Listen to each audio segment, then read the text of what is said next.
Rain prevented a full day's play in Chelmsford, where Essex are entertaining Glamorgan in an LV County Championship match which continues to go one way and then the other, although some late wickets on day 3 from the rampant Rhys Topley has given the home side the edge.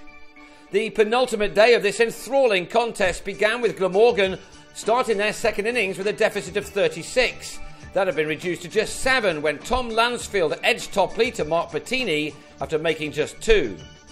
Glamorgan had moved just 1 run into the lead with just 1 wicket down when the weather intervened, but the players were soon back on and Jacques Rudolph and Will Bragg had to work hard to try to establish a decent advantage for their team. There were the occasional moments of fortune for both left-handers, none more than this when Bragg's inside edge avoided both his own stumps and the gloves of James Foster behind the stumps.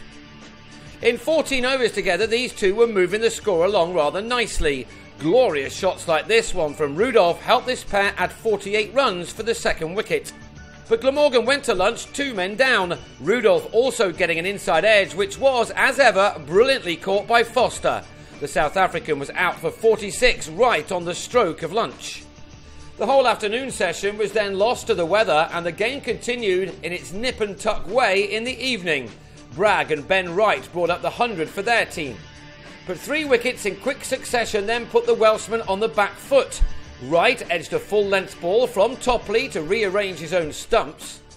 Chris Cook was also bowled as Topley produced a peach to claim his 9th wicket in what was his comeback game after a back injury.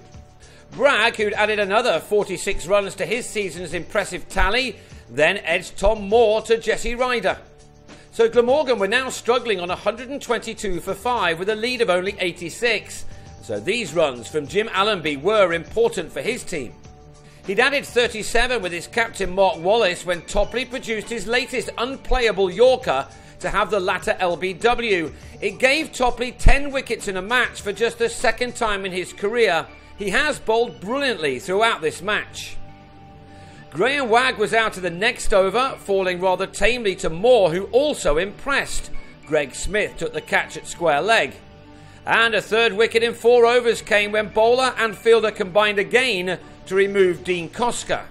Allenby and Michael Hogan were able to see out the last 4 overs in which they added 22 runs, which means that Glamorgan will start the last day on 188 for 8 with a lead of 152. Topley will look to add to his magnificent match figures of 10 for 92. His best ever was the 11 for 65 he took against Worcestershire just last year.